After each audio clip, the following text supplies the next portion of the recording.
Do you think crypto is now about to decouple from U.S. tech stocks? Many are talking about sell U.S. assets kind of behavior in the global markets. Do you think this is the moment?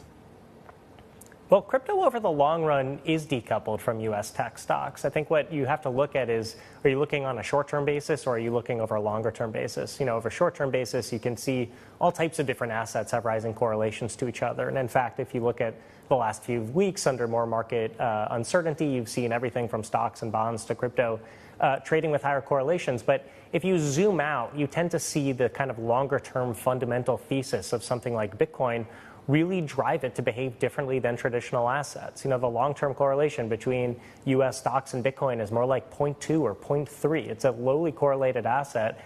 And it's because what drives stocks, which tends to be things like higher growth, higher certainty, lower geopolitical risk, many of those things actually are kind of opposite drivers for Bitcoin. Bitcoin thrives when you have more uncertainty and are looking for something that's going to behave differently. So fundamentally, this should behave like an uncorrelated asset. And I think as we continue to see more time play out in this uncertain environment, you will see a dispersion between these assets. Yeah, so Jay, what we're talking about here is crypto or Bitcoin as alpha, right? Uncorrelated assets and also returns. So directionally, tell me, right, if this tariff situation globally, right, doesn't resolve itself, drags on, or fingers crossed, gets worse, right? We can probably expect stocks to take a further leg down, bonds to go down to dollar as well, and for crypto and Bitcoin to continue going up. Would that be fair? We would think over the long term, if this is the trajectory of kind of greater uncertainty around the world, that things like gold and things like Bitcoin should continue to go up. It is this type of uncertainty where people are looking for alternatives, parts of their portfolio that are going to behave separately from stocks and bonds. We've seen it in the flows. We've seen it in how investors are positioning. We've seen significant inflows into gold ETFs. We've seen significant inflows into Bitcoin. And this is all because people are looking for those assets that will behave differently. So let me ask you, right? I mean, it'd be easy to sort of pin it on the president and the trade war, right? But this whole diversification away from traditional assets and into things like gold and also like crypto, right?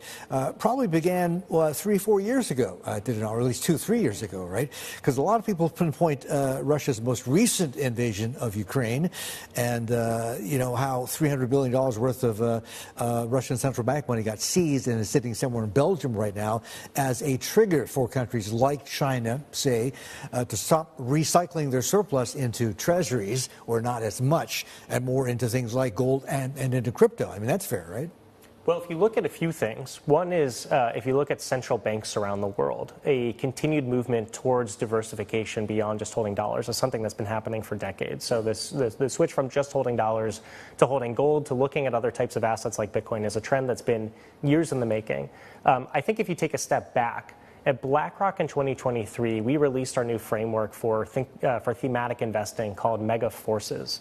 And that was the first time we really identified geopolitical fragmentation as a mega force that is driving the world forward over the next several decades. This is materializing in a lot of different ways. It is geopolitical risk between countries. It is materializing in policies like reshoring in the United States. And I think directly related to that geopolitical fragmentation megaforce has been the rise of things like Bitcoin, as people see more destabilization in geopolitics, resulting in the need for more alternative assets.